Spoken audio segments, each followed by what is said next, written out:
Welcome to my YouTube channel. आज के lecture में डिस्कस करेंगे control and coordination. Control and coordination में हम बात करेंगे कि सेंट्रल नर्वस सिस्टम क्या होता है और सेंट्रल नर्वस सिस्टम के अंदर कौन कौन से पार्ट आते हैं।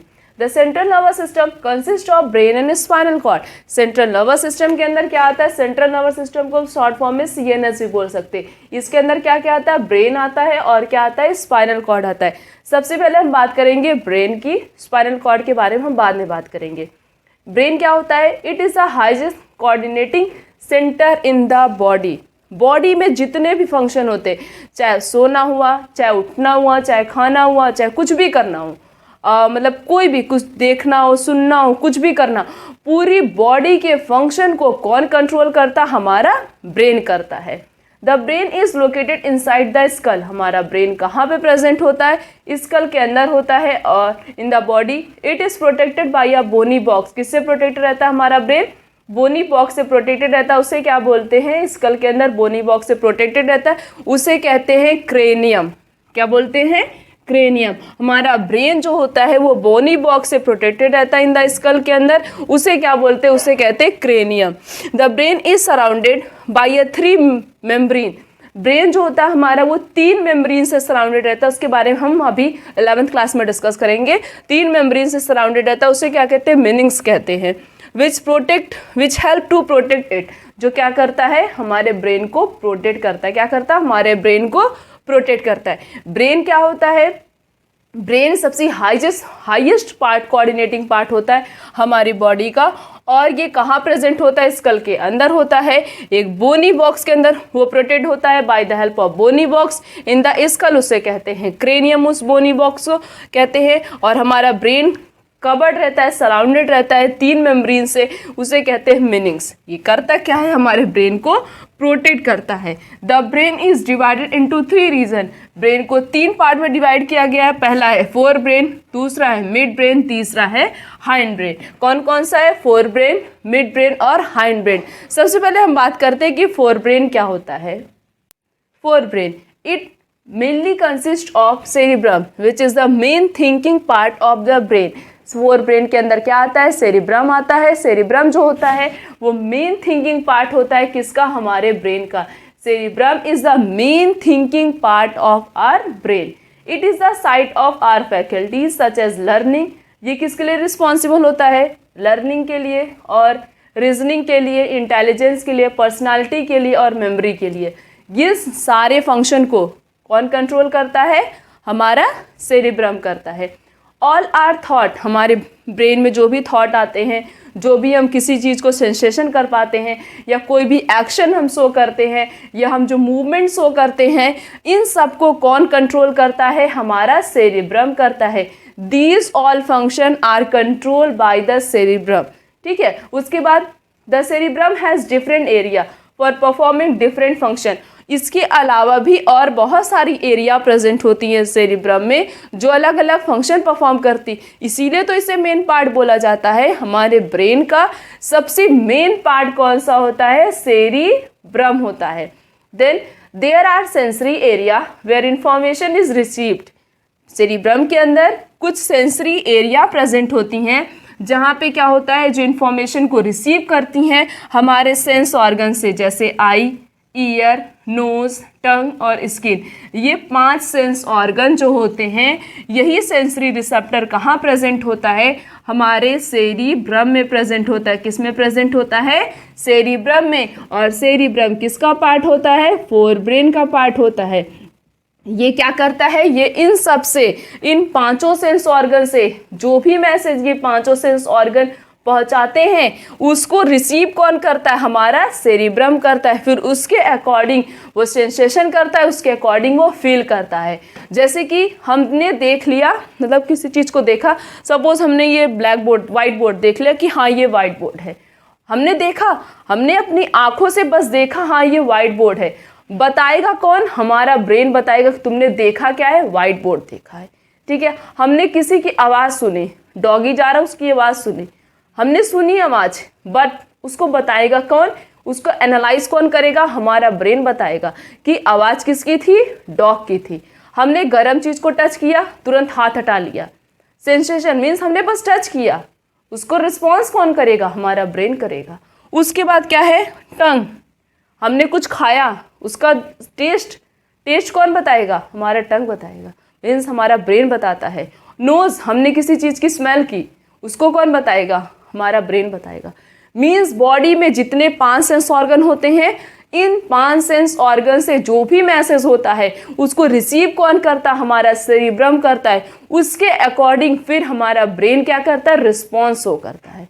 क्या करता है? उसके अकॉर्डिंग रिस्पॉन्स शो करता है। देखो इतने सारे फंक्शन हमने पढ़े, सब फंक्शन को कौन कंट्रोल कर रहा था? हमारा फोर ब्रेन कर रहा था। फोर ब्रेन के अंदर क्या आता है? सेरिब्रम आता है।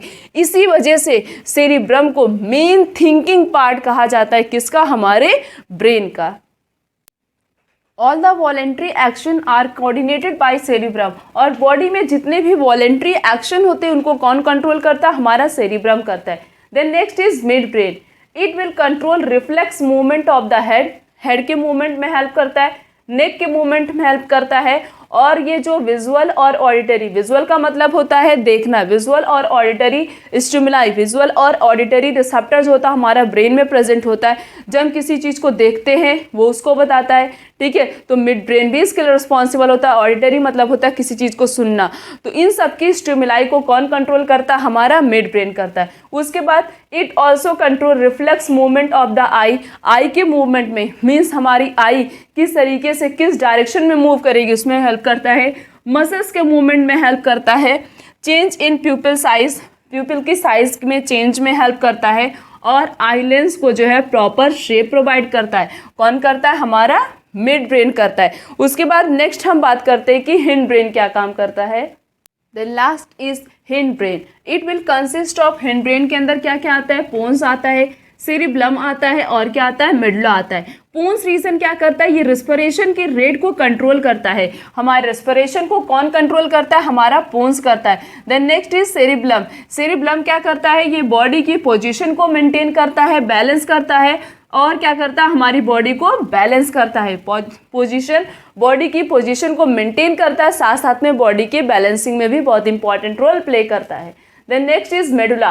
Control the involuntary action. Voluntary क्या होता है? ऐसा एक्शन जो हमारे कंट्रोल में हो। मीन्स जब हमारा मन करेगा लिखेंगे, जो हमारा मन करेगा खेलेंगे, जो हमारा मन करेगा अपनी बॉडी का मूवमेंट कराएंगे, नहीं कराएंगे। ये सब क्या हो गया? वॉलेंट्री हो गया। इसको हम कंट्रोल कर ले रहे हैं, हमारा नर्वस सिस्टम कंट्रोल कर ले रहा।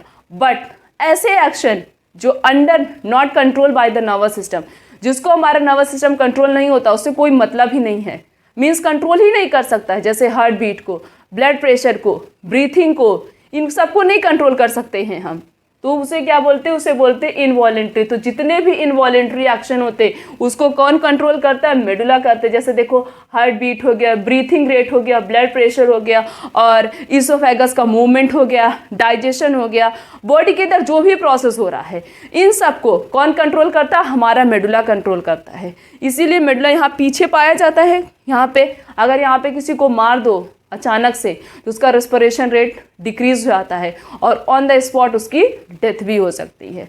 इसलिए कभी ट्राई मत करना, ठीक है। तो यहाँ पे क्या होता है? मेडुला प्रेजेंट होता है, जो क्या करता है? रेस्पिरेशन को, और भी ब्लड प्रेशर, इनवॉलेंट्री एक्शन, जो कुछ भी होता है बॉडी में, जितने भी इनवॉलेंट्री एक्शन होते हैं सबको कौन कंट्रोल करता है? हमारा मेडुला करता है। ये ब्रेन के 3 पार्ट थे हमने जिसके बारे में डिस्कस किया। कौन कौन? Fore brain, mid brain, hind brain. इनके अंदर बहुत सारे पार्ट होते हैं, उनके बारे में हमने डिस्कस किया। ब्रेन का मेन स्टेम जो होता है, मेन स्टेम जो होता है वो पोन्स होता है, और हिंड ब्रेन को कहते हैं, और फोर ब्रेन को कहते हैं। ये तीनों जो हैं मिल के क्या बनाते हैं? ब्रेन बनाते हैं। मीन्स ये तीनों जो हैं ब्रेन की स्टेम है, जड़ हैं, ठीक है। तीनों बहुत इंपॉर्टेंट रोल प्ले करते हैं, जिसके बारे में हमने डिस्कस कर लिया। पूरे ब्रेन के फंक्शन के बारे में हमने डिस्कस कर लिया कि ब्रेन हमारी बॉडी का जितना भी फंक्शन होता है उसको कौन कंट्रोल करता है? हमारा ब्रेन करता है। तो ब्रेन बहुत इंपॉर्टेंट पार्ट होता है हमारी बॉडी का। आज स्ट्रक्चर ऑफ न्यूरॉन, न्यूरॉन का स्ट्रक्चर किस तरीके से होता है, और न्यूरॉन का फंक्शन क्या होता है। न्यूरॉन पूरी बॉडी में हमारी ट्रांसफर रहता है। न्यूरॉन का काम क्या होता है? न्यूरॉन मैसेज को लेके जाता है। किसको ट्रांसफर करता है? मैसेज को ट्रांसफर करता है। आप सपोज करो हमने किसी चीज़ को टच किया, गर्म और चीज़ को टच किया, तो क्या हुआ? हमारी बॉडी तुरंत रिस्पॉन्स शो करती है। तो यही जो रिस्पॉन्स शो होता है, जो हम तुरंत हाथ हटा लेते हैं, इसके रिस्पॉन्सों में कौन हेल्प करता है? हमारा न्यूरॉन करता है, हमारा नर्वस सिस्टम करता है, जो हमारी पूरी बॉडी में फैला रहता है, ट्रांसफर रहता है। इसीलिए बोला जाता है neuron is the largest cell in our body. अगर पूछा जाएगा कि हमारी बॉडी की सबसे लार्जेस्ट सेल कौन सी है, तो क्या होगा? न्यूरॉन। बॉडी का ऐसा कोई पार्ट ही नहीं है जहाँ पे न्यूरॉन नहीं प्रेजेंट होता। अगर न्यूरॉन नहीं प्रेजेंट होगा तो क्या होगा? मैसेज एक जगह से दूसरी जगह ट्रांसफर नहीं हो पाएगा। तो मैसेज लेके कौन जाता है? हमारा न्यूरॉन लेके जाता है। इसीलिए न्यूरॉन को सबसे लॉन्गेस्ट सेल बोला जाता है हमारी बॉडी का। देन अ न्यूरॉन इज, और न्यूरॉन को जो है स्ट्रक्चरल और फंक्शनल यूनिट भी बोला जाता है नर्वस सिस्टम का। Then a neuron has 3 component. Neuron के 3 कंपोनेंट पाए जाते हैं। कौन कौन से? Cell body, dendrites and axon. कौन कौन सा होता है? Cell body, dendrites and axon. अब ये सेल बॉडी, डेंड्राइट और एक्सॉन क्या होता है और इसके पास कौन कौन सी चीज़ पाई जाती? ये देखो, ये जो पूरा स्ट्रक्चर है, ये देखो यहाँ पे, ये क्या होता है? पूरा सेल बॉडी है। क्या है? ये पूरा सेल बॉडी, जिसके पास क्या क्या प्रेजेंट होता है? साइटोप्लाज्म और न्यूक्लियाई, या हम बोले न्यूक्लियस। साइटोप्लाज्म और ये न्यूक्लियस, ये किसके पास प्रेजेंट होता है? सेल बॉडी के पास। सेल बॉडी के पास कौन कौन सा पार्ट प्रेजेंट होता है? Cytoplasm and nucleus. Then next is dendrites. अब ये डेंड्राइट्स क्या है? Short fibres on the cell body of neuron. ये जो सेल बॉडी है, इसके पास ये जो छोटे छोटे फाइबर्स हमें दिखाई दे रहे हैं, ये देखो, ये जो छोटे छोटे फाइबर्स जो होते हैं सेल बॉडी से ओरिजिनेट हुए हैं, दिखाई दे रहे हैं इस तरीके का। ये देखो, ये है, ये है, ये है। इसे क्या बोलते हैं? इसे हम बोलेंगे डेंड्राइट्स। जो शॉर्ट फाइबर्स ओरिजिनेट होते हैं सेल बॉडी के, न्यूरॉन के सेल बॉडी से, उसे क्या बोलते हैं? उसे बोलते हैं dendrites. Then next is axon, the longest fibre on the cell body of neuron. Neuron की सेल बॉडी के पास जो लॉन्गेस्ट फाइबर प्रेजेंट होता है, ये देखो, यहाँ से रन करता है, ये पूरा है, यहाँ से पूरा एक्सॉन ही है, यहाँ से पूरा रन कर रहा, पूरा यहाँ पे जाके इसकी एंडिंग हो रही है। तो ये क्या हो गया? ये लॉन्गेस्ट फाइबर है। तो सेल बॉडी के पास जो लॉन्गेस्ट फाइबर प्रेजेंट होता है उसे एक्सॉन बोलते हैं, और जो शॉर्ट फाइबर प्रेजेंट होता है उसे क्या बोलते हैं? उसे डेंड्राइट्स बोलते हैं। ठीक है, क्या बोलते हैं? डेंड्राइट्स। और देखो, यहीं पे नर्व एंडिंग प्रेजेंट होती है। ये नर्व एंडिंग क्या करती? मैसेज को लेके जाके पहुंचा देती। मीन्स एंडिंग हो गई मैसेज अब जहाँ जाना था वो मैसेज पहुंच चुका है। तो ये है स्ट्रक्चर। किसका स्ट्रक्चर है?